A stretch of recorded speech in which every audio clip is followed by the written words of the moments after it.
That doesn't change. So I looked back at, what do we stand for? What do I want our young gymnasts to symbolize, be a part of, the culture, the history, all that. It's nothing different than I experienced. And it's integrity, respect, and class. That's tradition, is isn't it? It's non-negotiable. If you think about it, whatever decision you make, if it has integrity, you are doing the right thing. If it has respect, you're probably treating others the right way. And if it has class, everybody wants to be you. So there's no way, if you think about those things, that you can't make life a full-time interview really apply to your life. Wouldn't that be a great book title? Life as a full-time interview. I'm thinking she should write a book. Do public speaking. Yeah, I'm thinking. Come here every week. I'm thinking I want to buy stock in Dana Duckworth. That's what I want. I want some to shares. Go. Yeah. I want to go run a marathon. I want to go. I'm like pumped up over here in the corner. And I'm a big boned, thick, some would say overweight guy. And I want to go balance a beam. That's how fired up I am right now. I want to ask her, do you still get up there at all? I mean, 2 kids later, and the whole deal. And I like the way someone you said that. Do you still get up there? I like that. Yeah, It's a good question. That's a great question. I do. I don't flip, but I do dance and move. I don't flip anymore either. I get with that. I get with that too. Yeah. But I've stayed pretty physically active, and people laugh at me. You look great. You look really good. Well, I'm sitting here and I'm like, I'm trying to grow up and look like you. You look great. You know what's funny is that I can still do all my splits, and I'm 44 years old, and people are like, wait, what? That's not normal. No, that is not normal. There's nothing normal about this right here. I mean, I tell people, normal is a setting on a dryer. There is no normal. Normal. So, well, your story is remarkable, and the way you painted that picture of the call, leading up to the call from Bill Battle and you accepting the position, thank you for sharing that with us. That's something that a lot of us. I have the chills. I mean, being a former athlete and obviously coach's fiance and coach's kid. It's a fantastic story. It's inspiring. It's so relatable. It's amazing. So no matter what you do. Now I have to ask you. Speaking of behind the scenes, we're all intrigued by Nick Saban, another winner, another champion, just like yourself with gymnastics and of course his program. Any interaction that you could share with us behind the scenes with Coach? I know Coach Avery, our basketball coach, is a huge fan of gymnastics too and supports all the other programs. Just take us behind the curtain for a second with any interactions with those other guys. You'll love this. When I became head coach, I immediately think to myself, who do I need to ask questions? Because who's been there? Who's been successful? So I had 3 questions, and I emailed them to Linda Leone, Coach Saban's secretary, and I said, can I have 15 minutes, 5 minutes, whatever he'll give me. And so he had a window, and I went in, and he gave me about 20, 30 minutes. And the first question I asked is, I said, you know what, I have to hire my first assistant coach. Tell me how you hire. Because obviously he's done a pretty good job. And something right over there. And he said to me, what a great first question of Nick Saban. It was so profound. He said, do not hire somebody that has the same strengths as you. You hire somebody that has different strengths than you, so that you can be complemented and supplemented. Why would you want to be doing the things you're not as good at? Wow. If everyone's doing what they're good at, everyone's getting better. Unbelievable, right? Great question. I mean, it's so simple, but so fascinating. Like, you never really think about it until he says that. You know, and it makes perfect sense. It's fantastic. Right. Second question.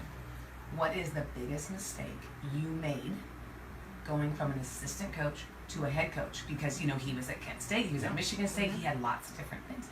And he said, if you try to do everything, you will fail. Another profile especially because everyone looks at Nick Saban thinking he does everything. And to know that behind the scenes he knows he needs a staff that complements him and he doesn't do it all, it is profound. It is. When I was an assistant coach, and people will say, what's the biggest difference? I was a task manager. I had tasks, so I was checking off, did this, and I was, it was very task oriented. When you become a head coach, you become much more of a CEO of your sport, and you are looking at more of it from a higher level, saying, these are the things I need to focus on, and then these people need to be doing all these other things, and so you hire great people that can do those things so that you can truly use your gifts.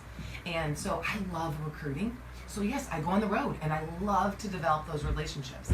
But so I don't get too off track, the third question I asked him. I am hanging on every word. I am too. I feel like I'm staring at you awkwardly. So please forgive me. I don't think I blinked since you walked in. Monk's on Facebook Lives. You guys should tune in. I'm staring here, captivated by every word she says. So she should be a motivational. Well, she is motivational speaker. Do you do motivational? Sorry, I'm being off track now. But I think that when I go out and speak, when I do get the opportunity to speak, I don't use it as an opportunity to just tell everybody about Alabama gymnastics. I do share philosophy. I do believe that, you know what, don't ever be fearful of coaching up.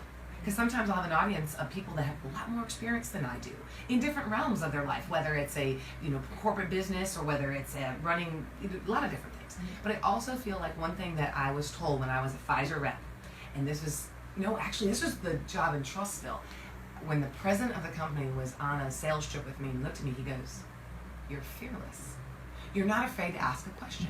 So, well, I kind of grew up that my mom is a talker. Okay. No. And my mom, yes, I know, right? Apple doesn't fall far. And we asked questions. We had questions because how do you learn? And I do believe there is no dumb question. Now, some people have a different philosophy about that.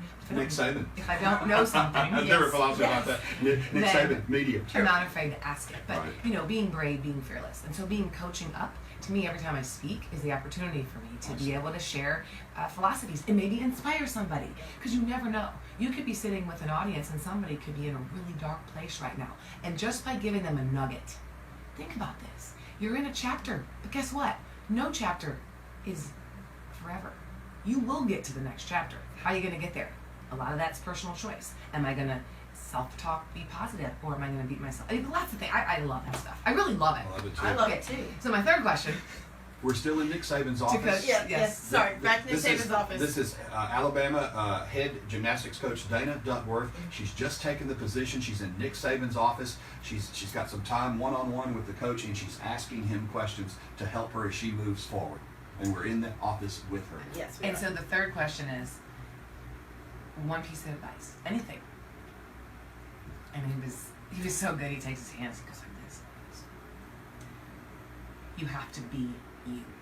And when I heard you have to be you, it was like the lights went off. It was like the slot machine went bing, bing, bing, bing. Because I love Sarah Patterson, but I'm not Sarah Patterson. I'm not 5'1" and redheaded. I could be redheaded if I wanted to, but I'll never be 5'1". True.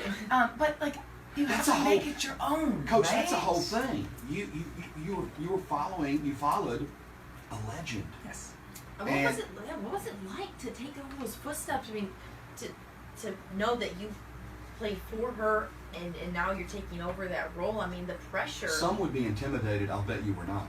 I wasn't intimidated because I was completely honored.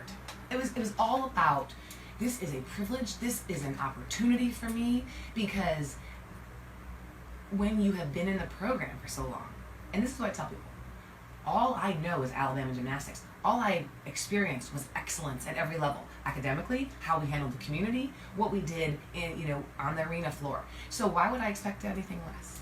And this is what I described when I had my first presentation, my first speaking engagement. I said, if you could imagine that a group of people decided to climb a mountain, and they said, hey, come on over here. I mean, when Sarah started, she knocked on dorm doors saying, do you do gymnastics? Really? Wow. To make her team. Okay, so this foundation was built, and we were going to climb a mountain together.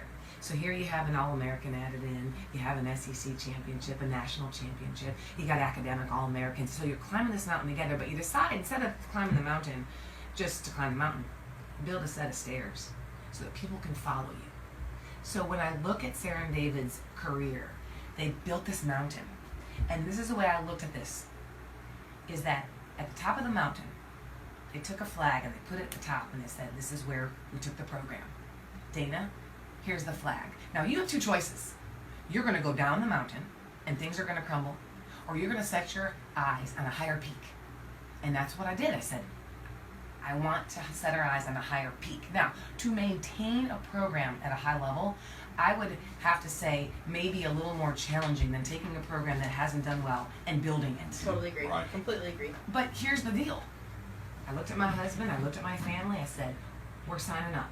So if we sign up for this, this is what it means. It means sacrifices. It means mom's going to be gone. It means we're going to have to manage a lot of things. It means that I may drop something in the middle of the night because I have an athlete that needs me. So we have to just understand what we're signing up for. And as long as you accept what you sign up for and you decide to be passionate about it and love what you do, I just don't think you can fail. Okay, I'm I'm ready to go out and climb a mountain and take on the world. Absolutely. Now, on that note, we are blessed to have you with us today, and you come on a mission with a purpose. You are doing something tomorrow, 7:30 in the morning until 6 p.m. begins tomorrow, lasts through Wednesday. It's flood relief for our neighbors down in Louisiana. You partnered, it's through the Bama Reed program with the good people at 2 Men and a Truck, Movers Who Care. They are wonderful. Thanks to them, my belongings are now in Tuscaloosa, Alabama, and I will forever be grateful for that. Yep. Tell us specifically what's going on tomorrow, where, and how we can help, Coach. This is so exciting. So Bama Reed was created after the April 27th, 2011 tornadoes. Right. And we basically raise money to put library books back in the elementary schools because there's no funding for elementary schools libraries. Okay. Or really funding for libraries. That's how Bama Reed was started. Well, do you know how many Louisiana people came to Tuscaloosa 2 and 3 different times, from firemen, from rescue teams, from volunteers? My husband had a catering business at the time. We fed 2,000 people on Coleman Coliseum lawn that were from Louisiana. I mean, it was phenomenal. They were here to help. They were here to help. So there's nothing better in life than giving back to others. And you know what? They had a terrible tragedy. I mean, that's what happened. The flooding, it's scary. What was it, 20,000 families? And so some of my friends have a lot of close relatives there. So I've been learning and listening. Well, I got a call from my husband's cousin who lives in Baton Rouge. And she says, can you get anyone to give you a truck and just try to load up some stuff? Oh, my goodness. So I called 2 Men in a Truck.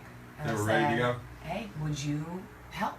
And he said, whatever you need. Wow, And then I find out Alabama football's doing something at Home Depot. Well, their truck filled up so fast that they called me and said, can we use some of your truck? And I said, well, you can, but we also are doing our fundraiser. So basically what it is we're in stage 2 help. Okay. They don't need the immediate things. Right. They need bigger items. Right. The reason we're going long from Saturday to Wednesday is I want people, 1, to hear about it.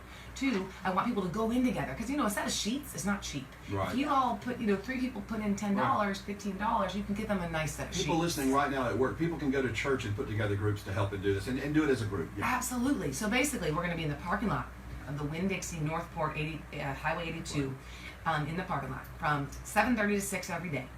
There's specific items they need. You can see it on Facebook. There's flyers. I mean, we have lots of stuff. We've linked it all up at 953thebear.com. We got everything there for everybody just to make it easy. Well, thank you so much. And so basically, we're going to be there. We're going to pay it forward. And we're just going to collect some things. And then on September 1st, we're going to organize the truck. On September 2nd, we're going to take it down there. So on Labor Day weekend, we've partnered with a church down there. So they are working with United Way.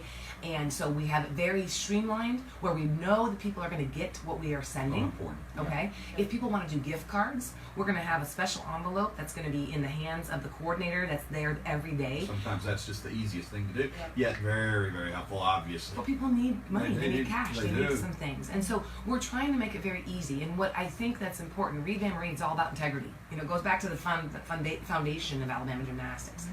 So we will make sure that items get there safely. We'll make sure that we take care of things. And so we're still looking for some volunteers just to be at the donation truck for pickup times, but we have had a number of people step up and do amazing things. So I love that Alabama, as a community, Tuscaloosa, once again, coming together to be bigger and do something way outside and better than ourselves by giving back to Baton Rouge. Perfectly said. Winn-Dixie parking lot, Highway 82 Northport, 7:30 a.m. to 6 p.m. starting tomorrow and lasting through Wednesday. 953thebear.com for more specific information. Coach, you are a champion well beyond gymnastics. Yes. What an impact I hope you've made on everybody listening. I know you have. I know you've made an impact on us today. I've learned so much from you. I've got notes from what you've said. I can't thank you enough. Appreciate you. Please continue to be our friend and come visit us on a regular basis. Would you do that? Absolutely. And when gymnastics season hits in January, we'll bring you some tickets to give away. Yes. We'll do some great things, and we just need people to sign up for season tickets because that is a difference maker for our program. Do it, and you better hurry because, these things sell out. Yep. That's right. We want to. We're going to have Power Pink again. We're going to have lots of great stuff. We're bringing the carnival back. It's going to be fun. Cool. Great season, but we're so far out right now. We'll focus on the specifics right now. Let's help Baton Rouge. I love you. Me too. Me too. You're new to Tuscaloosa. I I am. love having people come over and have dinner. So you got to bring your husband. We'll have you over Oh for my dinner. gosh, we would love to come. Yeah. We would You love too, to come. Steve. You can come too. Steve, you can stay at home. God bless your heart. I ate a little more than Oh, some. Monk's coming. Yeah. Monk's you've forgotten. Monk's like, hey, 95.3 The Bear, we're giving away concert tickets when we play 2 songs in a row. 2 in a row, mean 2 for the show. Dirks Bentley at the Amphitheater, October 19th. Maybe minutes away from winning free concert tickets. High alert, 95.3 The Bear.